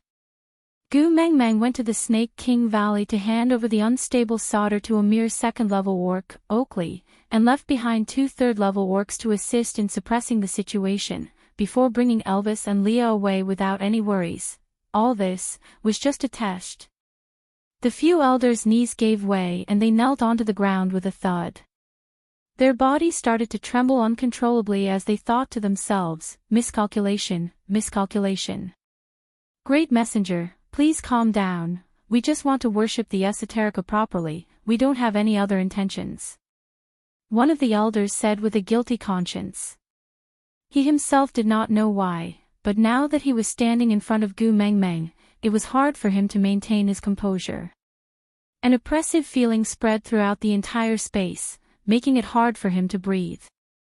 Gu Mengmeng laughed and said, "Worship, I remember that the rule is that only the leader and witch doctor can inherit the esoterica, right?" The elder did not dare to raise his head and only nodded in agreement. Gu Mengmeng continued, "I have already brought the leader and witch doctor away, what rights do you have to worship the esoterica?" The elder was at a loss for words. How would he have the guts to say that he thought Gu Mengmeng, Elvis and Leah might not be able to return, so he dared to force Oakley to hand over the esoterica. Gu Mengmeng saw that the elder did not speak and laughed coldly. "Moreover, even if I place the esoterica in front of you, do you know what it says? The Exalted One is unbelievably stupid." The elder's body grew colder with every word Gu Mengmeng said. In the end, he trembled so hard that he did not dare to raise his head. Gu Mengmeng did not have the patience to waste her breath on these stubborn old fogies. 1,000 years of experience and stability had caused a huge change in her calmness. No matter how Snake tried to persuade her not to use his identity to think, those 1,000 years of memories had already fused into her body and were starting to affect her personality. If it was in the past, Gu Mengmeng would have stomped her feet in anger at these fellows who took advantage of their seniority. Then, she would watch Elvis or Leah solve these problems for her before turning around to coax her. But now, she only felt that these people were childish and boring. It was neither funny nor infuriating. His emotions were as calm as an ancient well, without any ripples. Chapter 609. Gu Mengmeng's words were just a calm and slow statement, but the few elders were sweating profusely, as if it was a cold and despairing threat. Yes. The elders expressed their allegiance from the bottom of their hearts, and then they retreated. Before leaving, one of the elders plucked up the courage to sneak a peek at Gu Mengmeng. After confirming that he saw the snow fox mark on her ear, he heaved a sigh of relief and followed the rest out. Gu Meng Meng rubbed her temples, her expression cold. Leah sat beside Gu Meng Meng gently, pulling her head towards his chest. He wrapped an arm around her shoulders and rubbed her temples gently, saying, "Are you tired? Actually, you can just leave these things to me." Gu Meng Meng shook her head and said, "You and Elvis were already severely injured in the Snake King Valley, and have been controlled by snake venom all this while, so your bodies have not been able to recover to their best state, and you were poisoned again because of the mating incident, which was simply one disaster after another." Gu Meng Meng frowned. She really did not know if this selfish habit was passed on to her by Snake, or was it just her nature. In order to not let herself have any regrets, to make herself feel better, she did not care whether Lee's body could take it, and just mated with him. Although it was just a drop of blood from the tip of the tongue, and the poison had been detoxified in time, but Leah at that time was probably physically and mentally exhausted, and was at his weakest. Looking at Elvis, Gu Meng Meng did not mention the mating incident again in the end. She just said, "And how can you be as influential as me? I only need to reprimand you a few words to achieve the desired effect. Why do you need to spend so much effort to plan?" Leah chuckled, alluring and moving, hooked Gu Meng Meng's chin lightly, his eyes filled with deep affection, asking, "Is this because your heart aches for me, and you can't bear to see me work so hard?" Gu Meng Meng tried her best to smile, replying with a single sound, "Yeah." Leah kissed Gu Meng Meng's lips lightly, just a light peck on her lips, like a dragonfly skimming the water's surface, before letting go. "Sandy has been here for a long time, and is waiting for you outside. Do you want to meet him?" Gu Meng Meng thought about it, but still nodded. "Shall we accompany you?" Leah asked. Gu Meng Meng shook her head and said, "There are too many things piled up in the tribe. You and Elvis should go and do your own things. Settle everything here as soon as possible. I want to return to Saint Nazaire." Leah nodded and gently rubbed Gu Meng Meng's little head. He then looked at Oriton and said, "Go and accompany her." Oriton was expressionless and did not reply. He just walked a few steps forward silently and stood beside Gu Meng Meng. Gu Meng Meng shook her head and said, "No need." Sauter had 1,000 things waiting to be done and everything needed manpower to be arranged. "I see that those troublemakers from the Snow Fox clan are quite afraid of Oriton. Let him stay behind to help you deal with things." Leah did not say anything and just looked at Gu Meng Meng quietly. Gu Meng Meng looked down at her own hands. She did not know if it was an illusion, but she felt that her hands were much colder than before. Chapter 6:10. Gu Meng Meng did it unintentionally, but her words had suppressed all the males present to the point that they could not even lift their heads. She did not know if it was because her emotions were getting colder, or because she had something on her mind that she did not pay much attention to it, but for the first time, Gu Meng Meng ignored Elvis and Lee's emotions. She just lowered her head and walked out of the meeting room. Cole was a 5th-level beast. Elvis was the only 5th-level beast in this room full of people, and he had to use the backfire of the mating contract to defeat Cole. Not mentioning the 3rd-level Leah, Oriton and Barit, there was no need to mention the 1st-level Oakley. Was their protection unnecessary to her now? Until Gu Meng Meng's figure completely disappeared from everyone's sight, Elvis and Leah kept their usual smiling faces. They frowned deeply and their gazes dimmed. "She's forcing herself," Elvis muttered softly. Lee's lips were tightly pursed, his long and narrow eyes were no longer filled with emotions, only worry. "I'm afraid that if she continues to hold it in, she will fall sick." Elvis looked at Leah and said, "Do you have any way to let her vent it out? She can cry or throw a tantrum, if it really doesn't work. I can fight with her." Leah chuckled and glanced sideways, asking, "Fight? Can you bear to do it?" Elvis frowned, pondered for a moment and shook his head. Even if he was not Gu Meng Meng's match now, and even if Gu Meng Meng accidentally revealed a little of her beast pressure, he would instinctively feel fear.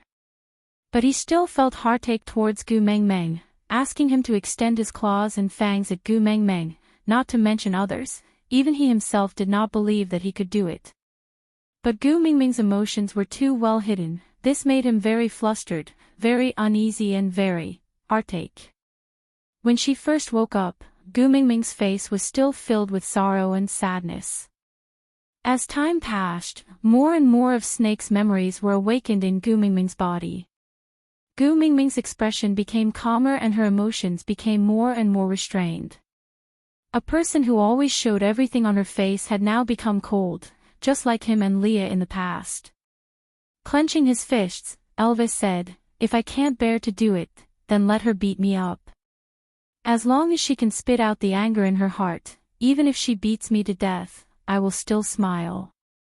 Leah patted Elvis's shoulder lightly and said, "If killing a few people can make Meng Meng happy, then I'll go with you and let her kill both of us.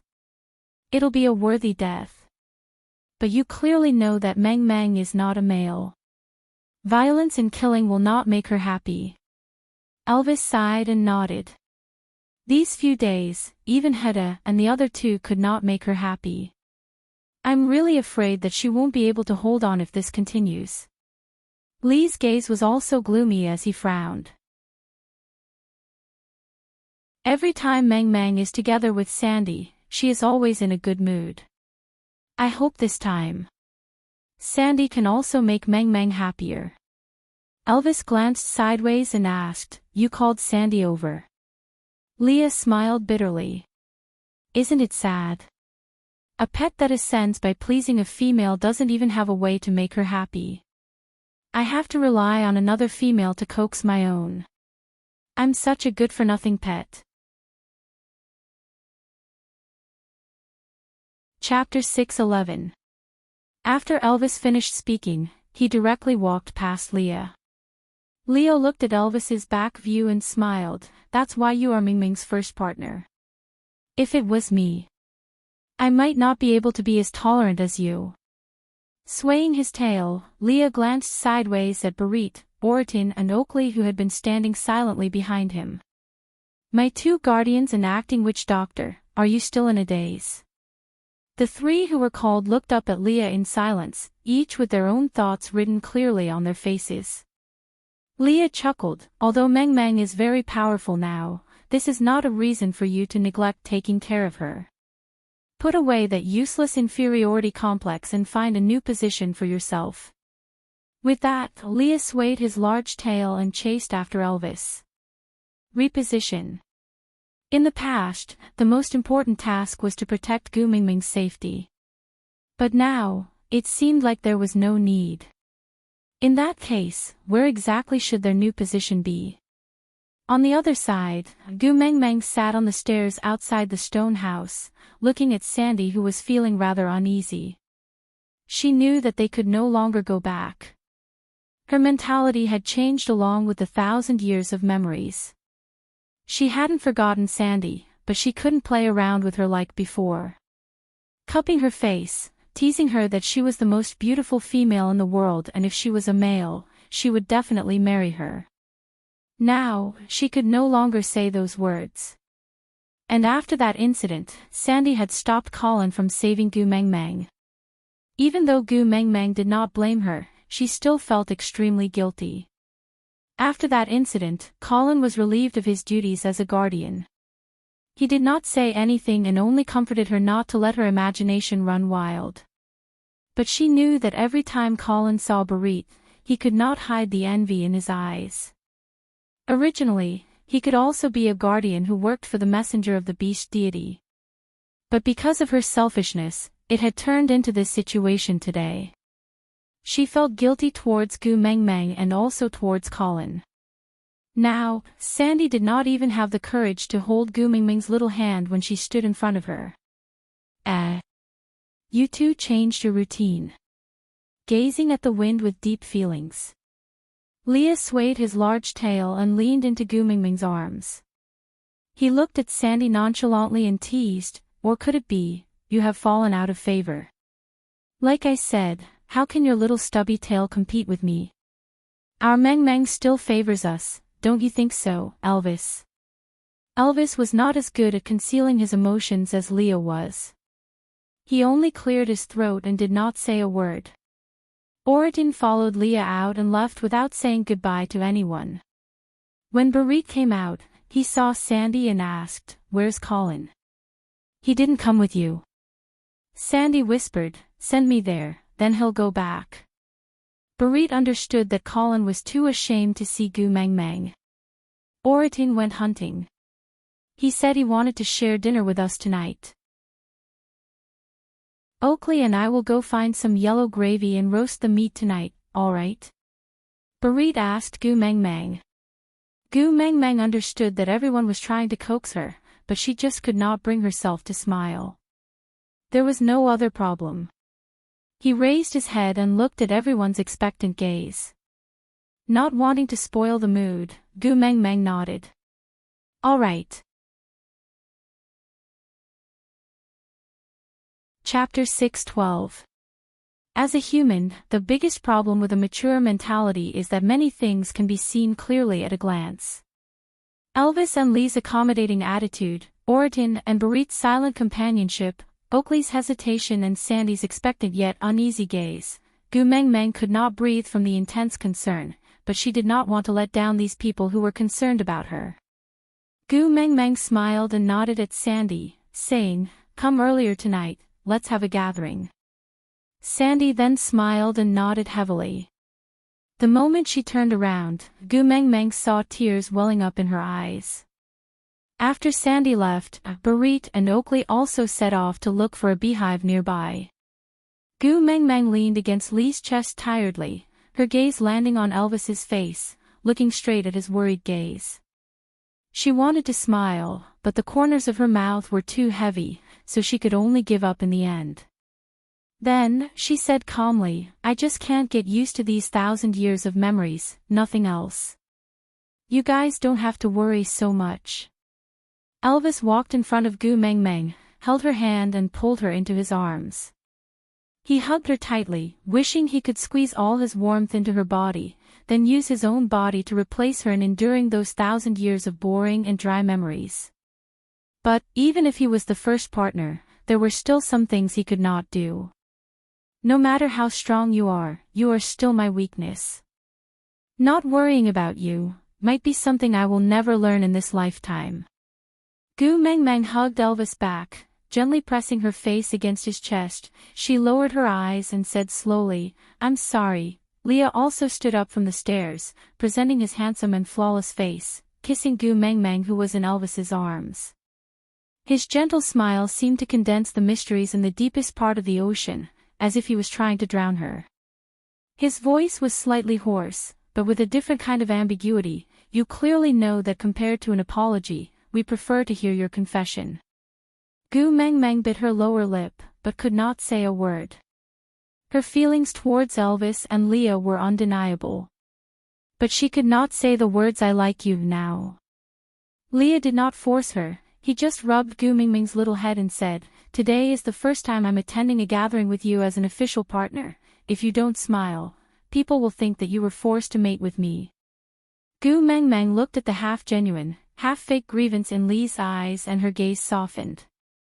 "I am the messenger of the beast deity. Who can force me if I don't want to?" Leah walked to the other side of Elvis and placed his arm on Elvis's shoulder. He said with a sad look, "You said you liked me on the day of the warrior selection in Sauter, but you ended up crying so hard that you were about to stop breathing when you returned. That night, Oritin came to tease me. He said, 'How much does Gu Meng Meng dislike you? You cry like this just because I say I like you.'" Gu Meng Meng looked at Leah imitating Oritin's expressionless face and cold tone and felt that it was rather comical. She finally curled her lips and laughed softly. Seeing that Gu Meng Meng finally smiled, Leah put in more effort and continued, "After that, I fought with him and guess what happened?" Gu Meng Meng shook her head, indicating that she did not know. Leah raised his head proudly and said, "Although we are both third-level beasts, his brain is not as good as mine, so he naturally could not gain the upper hand." Aside from the topic, Chapter 6:13.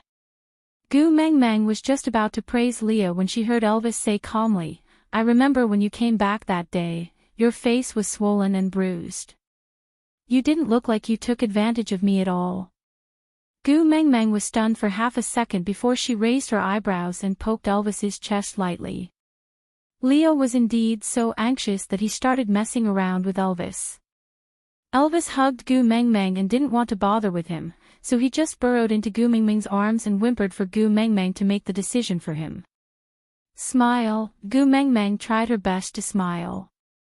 Exposing each other's secrets was one of the tacit understandings they had developed over the years, right? When she was upset, they cooperated and coaxed her. If she still didn't smile, these two fellows would definitely be more worried. Mummy. Jiaoyu rushed out of the house and directly pounced into Gu Mengmeng's arms. Gu Mengmeng caught hold of her son, who was at the height of her thigh, and carried him up with one hand. She gently tidied his messy hair from running, and rubbed his pair of wolf ears lovingly.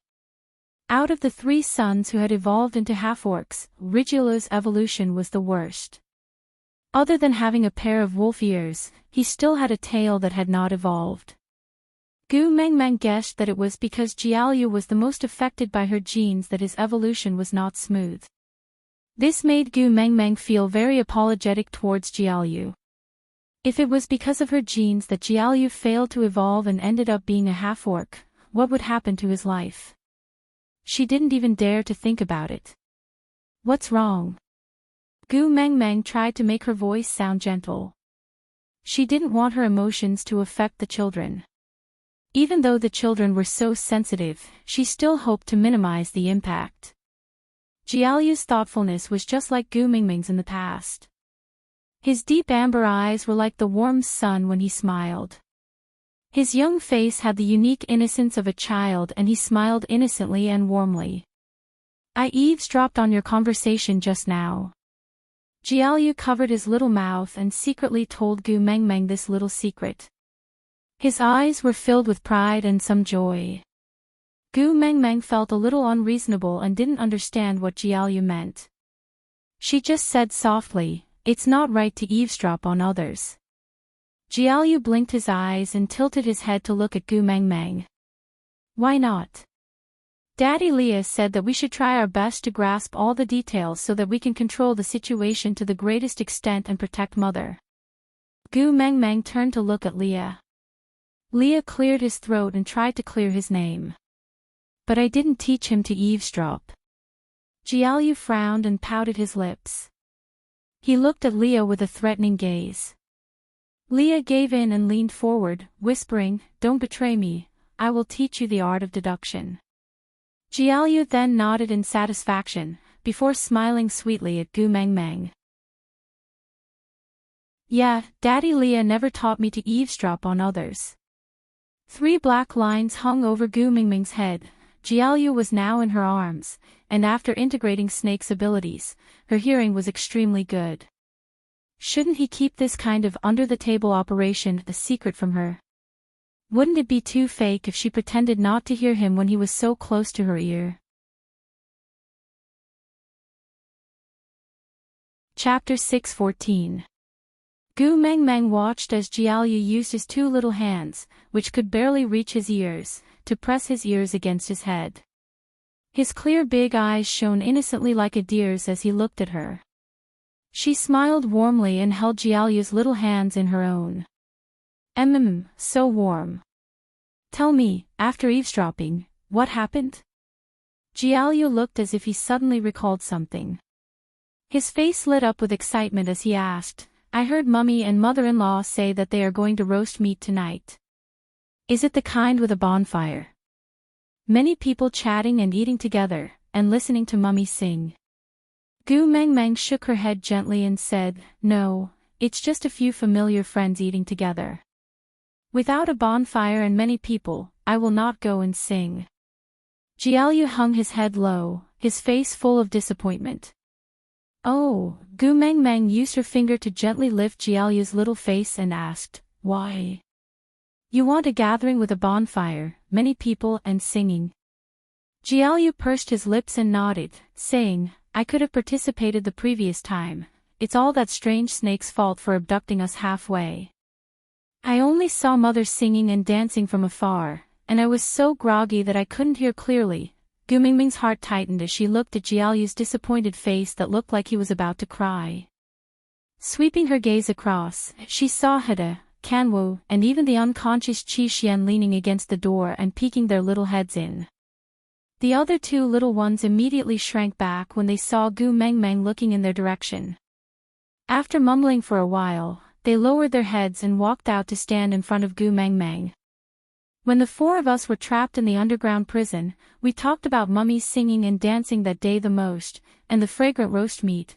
We all agreed that the next time there is a gathering, we must stick close to Mummy and watch her singing and dancing from a close distance, and eat lots and lots of fragrant roast meat. Mummy, do you think Qi Xian will wake up if our wishes come true? He obviously wants to see Mom sing and dance the most. Hede carried the unconscious Qi Xian in his arms. The three of them were with Qi Xian every day and were like four conjoined babies wherever they went. The three brothers took turns to carry Qi Xian in their arms. Other than Gu Mengmeng, no one else could snatch Qi Xian away from them.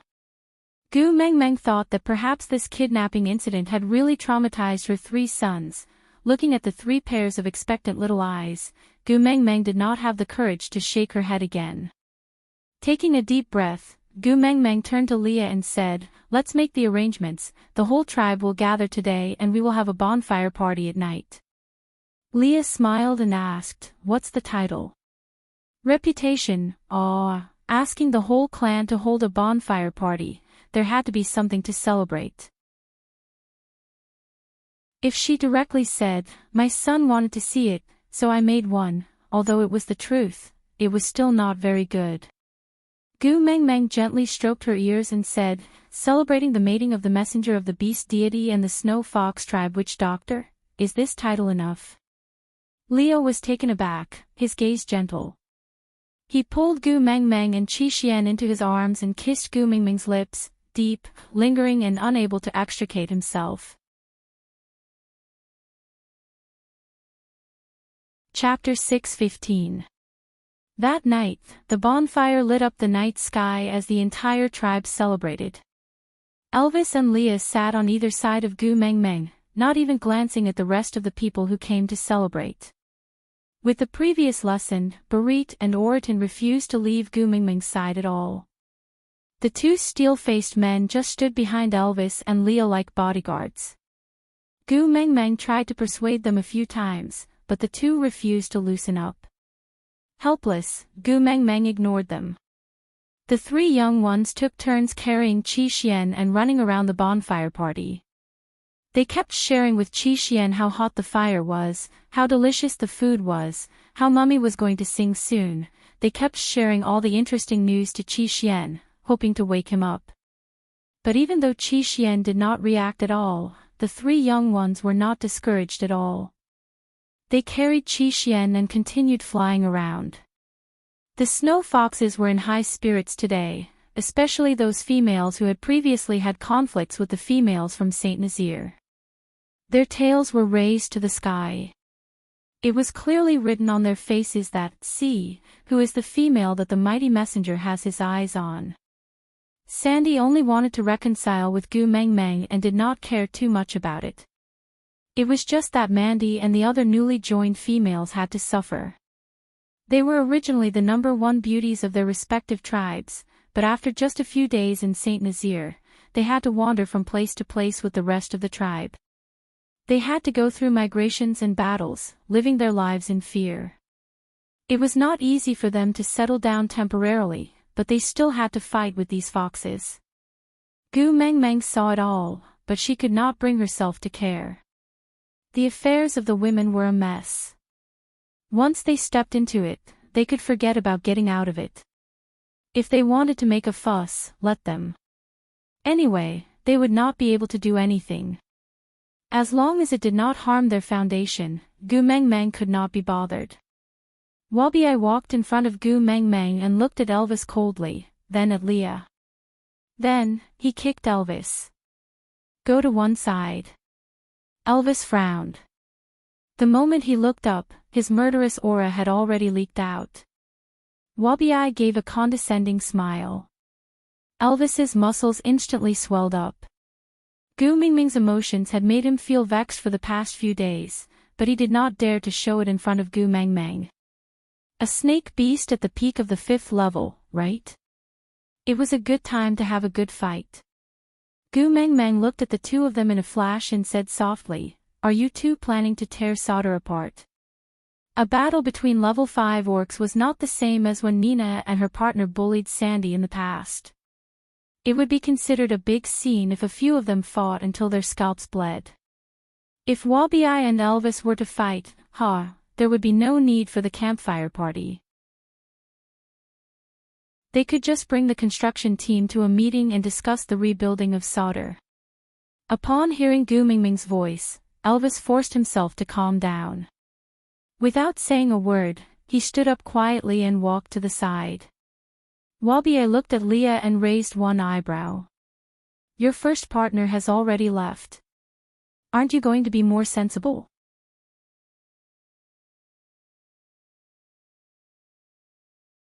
Chapter 6:16. After Elvis and Leah left, Wabi took out a fruit from his bosom. It was bright red and looked especially alluring. Gu Mingming's eyes welled up.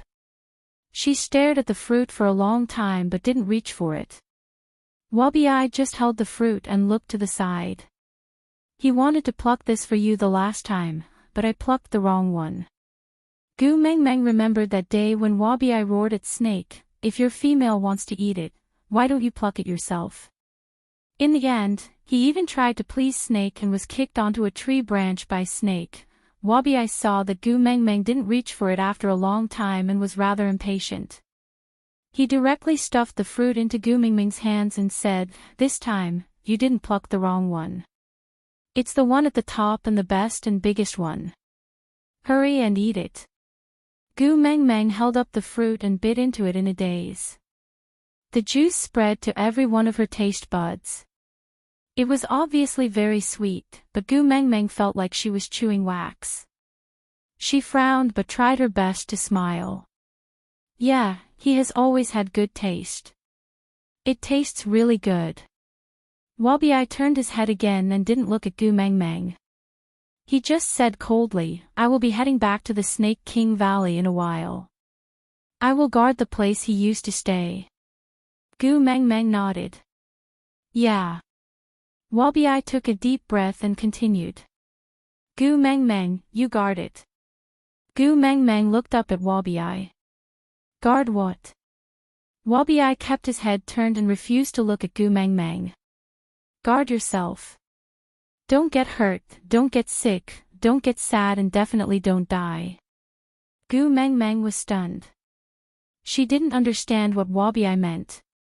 Wabi said, "He once roamed the entire beast world and finally stayed at the Snake King Valley.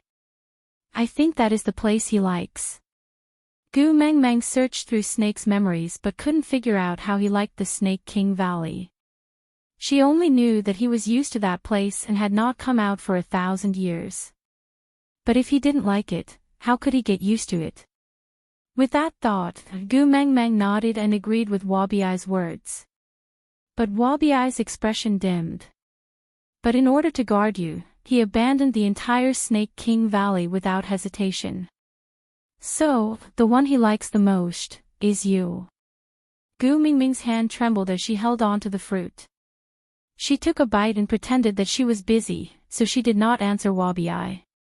Wabi did not seem to be anticipating Gu Mingming's reply as he continued, "I will protect the Snake King Valley that he abandoned." He wanted to protect Gu Mengmeng. "You will protect her for him. If you dare to hurt yourself in the slightest, I will definitely not let you off." With that, Wabi ignored Gu Mingming's reaction and directly stood up to leave without looking back.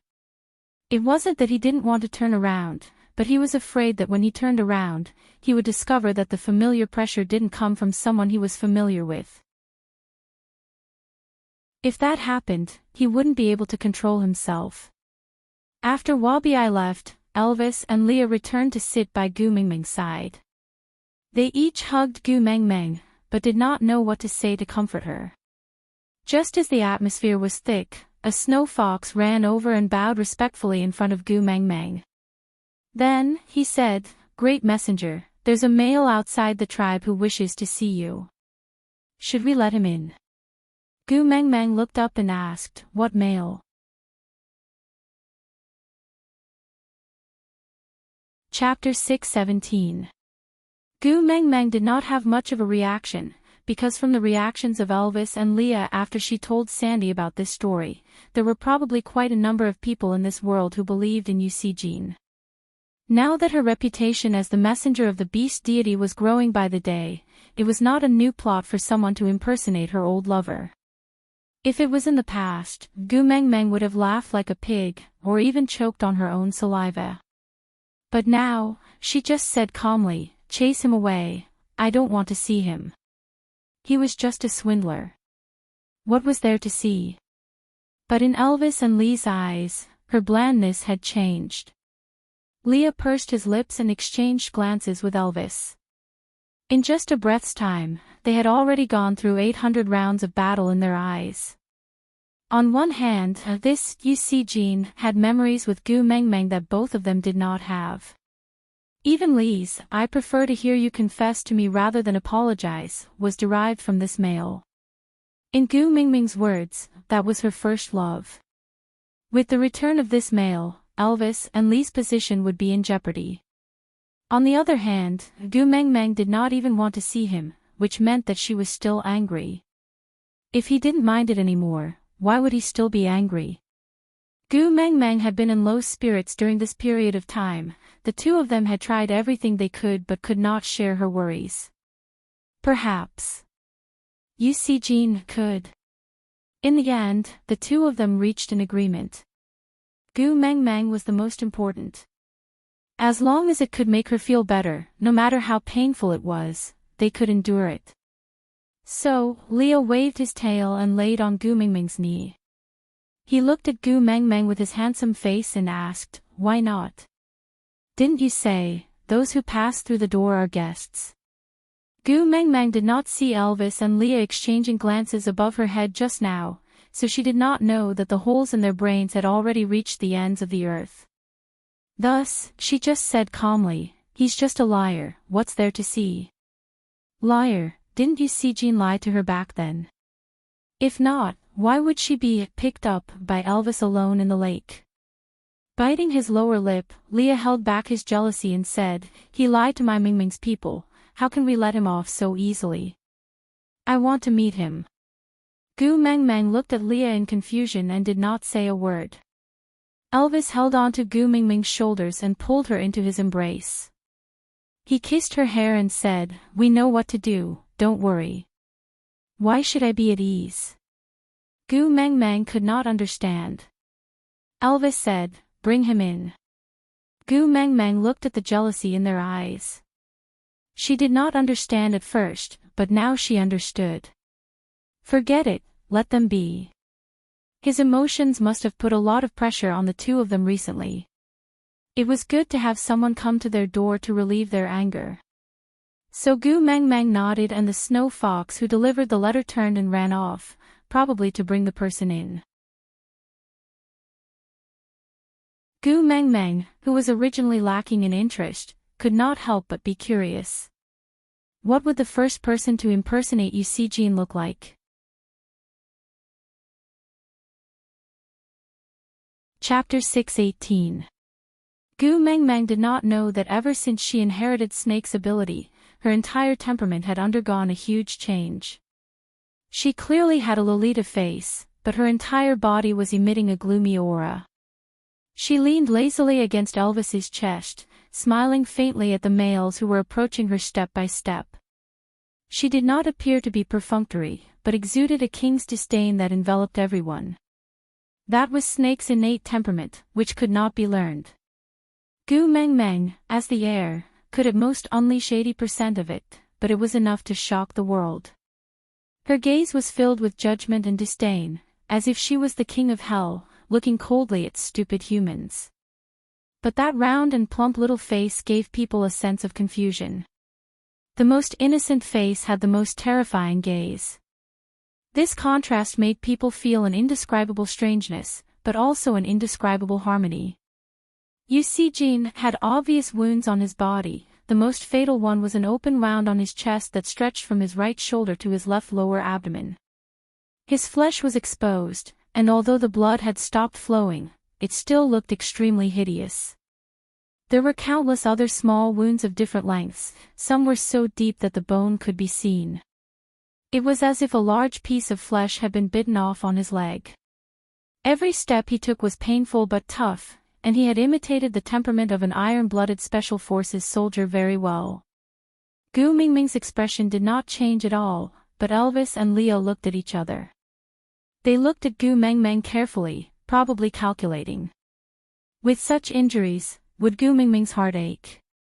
Then should they teach him a lesson now, or should they immediately bring him to be treated? That person stood beside the bonfire, as if he was not afraid of the blazing flames. But Gu Mengmeng could not only see the surface of a person, she could even easily see through a person's emotions, especially fear.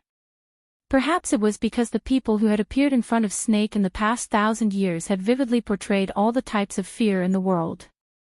So as long as you were afraid, Gu Mengmeng could see through any minute details at a glance. Fear of fire, that was normal. Before she appeared, the beast world had not seen fire for hundreds of years. Even the people from Saint Nazaire and Sauter took half a year to get used to the flames. This, Jean, was pretty good. To be able to show off to this extent, and to show that he wasn't afraid, he even purposely stood by the fire. He had some guts. "Ah Yun, I'm sorry, I'm late." Jean stared at Gu Mengmeng affectionately, not avoiding her cold gaze and sizing her up. Leah tightened his grip, feeling as if his heart was being clutched. "Ah Yen." So Kong Moi Eon was her real name. Gu Mengmeng was a fake name. Gu Mengmeng smiled helplessly as she felt the tension radiating from her hands and shoulders. Just how insecure were these two fellows? They had already become partners, so why would they be swayed by the words of a liar? Gu Mengmeng returned Li's hand without batting an eyelid. She inched her head closer to Elvis's chest, using the smallest physical action to appease her two males. Then, she opened her mouth and said only 2 words, purpose. Jean was stunned, a hint of panic flashed across his face. Although it was only for a moment, it did not escape Elvis's and Li's guarded gaze that was staring at him.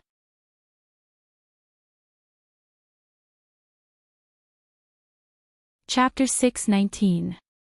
Gu Mengmeng retracted her hand from Li's and slowly closed her eyes. She mumbled one word as if she was sleep-talking and did not say another word. Leah understood that she was handing this liar over to him to deal with. So he swayed his tail, stood up and walked down. He circled around Jean twice before asking, "Wolf beast?" Jean nodded. Leah placed a hand on his shoulder and patted him twice before asking again, "Third level?" Jean nodded again. Leah shrugged his shoulders and swayed his tail as he walked back. He still said one word, "Liar." Jean was taken aback. He took a step forward and said, "I did not lie, I am Jean." Leah glanced sideways at him and said, Jean is indeed 3rd level, but Gu Mengmeng said that he is from the White Tiger Troop. Do you know what a white tiger looks like? Oritin, come over and let him see what a white tiger looks like. With that, Oritin, who had been guarding behind Gu Mengmeng, took a few steps forward and stood beside Leah, looking at Jean face to face. When two people of similar height stood together, the aura of Jean was instantly suppressed by Oritin. Oritin was one of the best among the 3rd-level beasts. Other than Elvis, he had never submitted to anyone else. Although there was a 5th-level Elvis and a Beast King-level Gu Mengmeng sitting in the hall, other than these two strange creatures, in the entire beast world, the peak of 3rd level was already a very powerful existence.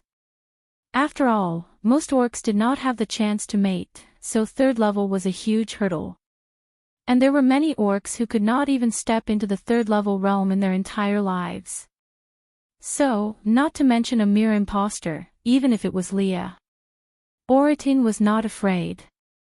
He swayed his neck left and right as a warm-up. This small action was learned by him subconsciously imitating Elvis. It gradually became a habit and could not be changed. I am here to look for Yen, not to fight. Jean had long heard of Oratin's reputation. Looking at that pair of fierce eyes, he felt really pressured. Oratin was expressionless as he said coldly, "If you can't even beat me, what right do you have to speak to the great messenger?" As soon as he finished speaking, Oratin roared and charged towards Jean. Phrases such as the opponent being injured and having an unfair advantage were worthless in the beast world. Who is to blame if you're injured? If you can't even protect yourself, it's because you're incompetent. Who should accommodate you because you're useless? Sorry, there was no such logic in the beast world. Jean was a level 3 orc after all. Even though his condition was not as good as Oratin's, it was not to the extent of Oratin's one-sided abuse. He dodged, and could occasionally strike back at Oratin. After fighting for a while, there was only a small scratch on Oratin's arm, but Jean was in such a sorry state that it was almost unbearable to look at. Leah stared at Gu Mingming's expression from beginning to end and could not find any trace of heartache, so he was even more certain that she was a liar. But this liar came at the right time. He could relieve everyone's frustrations.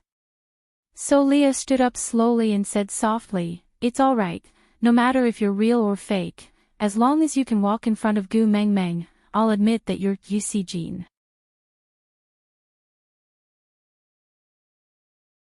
Chapter 620.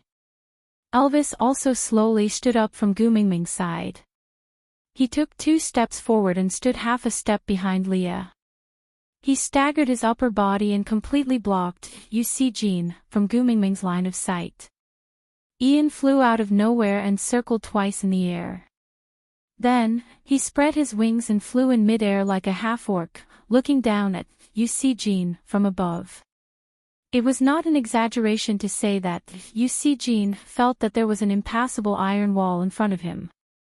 It was a high wall that gave off a strong sense of oppression and made it difficult for one to breathe. "Walk over." Stop joking.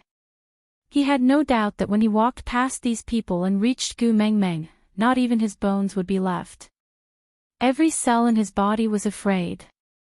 Jean could not help but take a step back and said, I'll go, all right." Oakley stood behind Jean, leading a group of tribesmen as the acting witch doctor. Among them, there was also the snow fox elder who was at odds with him previously. They lined up in a row and behind them was a majestic group of beasts. In the dark night, pairs of bloodthirsty and dangerous eyes reflected sparks of fire, giving off an intimidating aura. Oakley laughed softly and asked, "Where do you think this is? That you can come and go as you please." The snow fox elder had an unfriendly expression and a pair of wise eyes shone with coldness. He looked at Jean and said, "You have already offended the mighty beast deity by pretending to be the messenger and disrupting the celebration party of the messenger and the ninth highness of the snow fox tribe. As the elders of the messenger tribe, we cannot let you leave so easily." Jean was really panicking. He originally thought that his looks matched Gu Mingming's description of Jean, so he came with the mentality of giving it a try. He thought that since he matched Gu Mingming's description in every aspect, maybe she would like him when she sees him. Males, as long as they were pleasing to the eye, they could just accept them. As for whether he was the real Jean, who would care? He did not want to make things so big. Jean was extremely flustered. There was a wall in front, a pack of wolves behind and a huge bird flying above his head. There's no escape. What followed was a live broadcast of a group fight. Yes, a group fight. A group of people, beating up Eugene. Elvis and the rest did not have a chance to attack as Oratin and Barit returned to Gu Mingming's side. Elvis hugged Gu Mingming back into his arms while Leo laid on Gu Mingming's knees, wagging his tail in boredom. Ian circled around twice before disappearing into the darkness again. A group of people around the bonfire were violently kicking Eugene. All right. After a long while, Gu Mingming said softly, saving Eugene's life. Leo looked up with a puzzled expression. With a slightly sour tone, he asked, "Your heart aches?" Gu Mingming did not answer Li's question. She just sat at her original spot and looked disdainfully at Eugene, who was beaten to the point that he was on his last breath. She asked, "Tell me, who sent you here?" Eugene was twitching as he laid on the ground. When he came, he got a body full of injuries in order to portray his character. This time, he did not need to portray his injuries anymore as they were more realistic than before. Hearing Gu Mingming's question, he shook his head blankly and said, "No, no one sent me."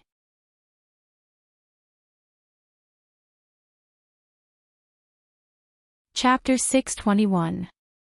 Eugene was stunned, shook his head, and said, "No, no, it was a crippled beast who taught me." Crippled beast. Coal. The smile on Gu Mingming's face turned colder and her gaze was filled with venom. Her voice was calm and cold and it was hard to tell if she was happy or angry. She just asked, "Where is he?" Eugene was stunned, then he shook his head and said, "I don't know. He just happened to pass by our tribe and met me. Then he told me that I looked especially like an old lover of the great messenger. Then he told me that if I used the name Eugene to see you, you would definitely like me. That way, I could become the male of the great messenger. Even if you don't like me, you'll still let me stay in the messenger's tribe on account of my resemblance to that person.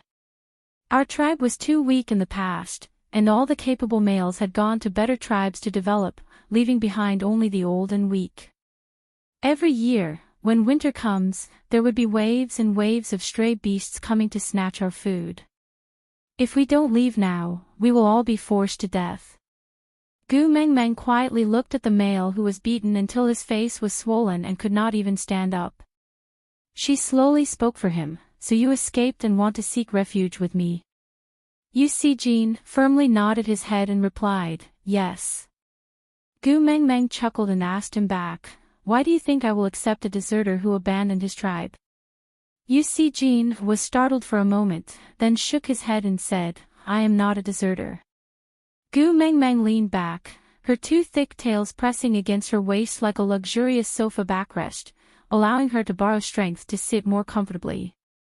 Gu Mingming looked at Eugene nonchalantly. "Oh." He coughed. Eugene was a little emotional as he said, "I came to seek refuge with the great messenger so that Saint Nazir can accept my people." Gu Mingming gave a teasing smile and said, "Honey trap." Eugene stood rooted to the ground, not knowing how to respond. What honey trap, he did not understand at all. Gu Mingming leaned forward with her elbows on her knees and the back of her hand supporting her chin. She sized up Eugene, who did not have an inch of good flesh on his body, and asked with a smile, "As long as I am willing to accept your people into Saint Nazir and become my beast pet, are you willing too?" The male nodded without hesitation and said, "Beast pet, guardian beast, or even food, I am willing." But Leah burst out laughing. He glanced sideways at Eugene and said, "Even if you are willing, you have to see if our Mangmang is willing. You have to be at least as good as me to be a beast pet. Look at your battered appearance. Who would like it?" Gu Mingming sat at the same spot and did not comment on Li's words. She just said, "You said it yourself, the tribe is only left with the old, weak and sick. They will only be a burden if they join Saint Nazir. Why should I find trouble for my own tribe?" "You and I," said Eugene, if not everyone, please, Eugene, although they are only half-orcs, but... Gu Mengmeng stood up and made a gesture. The 16 valued females from the previous beauty pageant, as well as Sauter's original female snow foxes, all walked in front of Gu Mengmeng in unison. It was really a riot of colors. The most important thing was, they were all perfect females. Gu Mengmeng stood in the middle of a large group of females. Even though they were of the same gender, it gave people the illusion that Gu Mengmeng was overbearing and aggressive, lying in the midst of flowers. Using 4 words to sum it up perfectly: invincible east. Aside,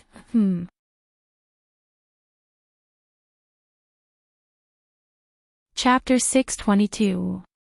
The light in Yusijine's eyes completely dimmed. The most ideal situation would be for him to become Gu Mengmeng's male and receive her love, so that he could take care of his tribesmen. The next best thing would be for Gu Mengmeng to keep 2 half-orc females, so that even if the males could not survive the winter, they could die with no regrets. But now, his face was swollen and bruised, and looking at the males standing beside the messenger, was this how it felt to feel inferior? As for females, if it was any other tribe, even a half-orc female would definitely be accepted, but the messenger's tribe did not seem to lack females at all. Gu Mengmeng passed through the crowd and walked step by step to Yusijin. She squatted down and said in a calm voice, without any emotions, "Your bargaining chip is not worth mentioning in my eyes. If you want to discuss terms with me, at least show some sincerity." Yusijin did not understand and just stared blankly at Gu Mengmeng. He did not know why, but he just felt that Gu Mengmeng was giving him a chance. After thinking for a while, he said, "As long as the mighty messenger is willing to accept my tribesmen, I can do anything you want me to." "Anything?" Gu Mengmeng chuckled and said, "Tell me the situation you saw that person from start to end, don't leave out a single word."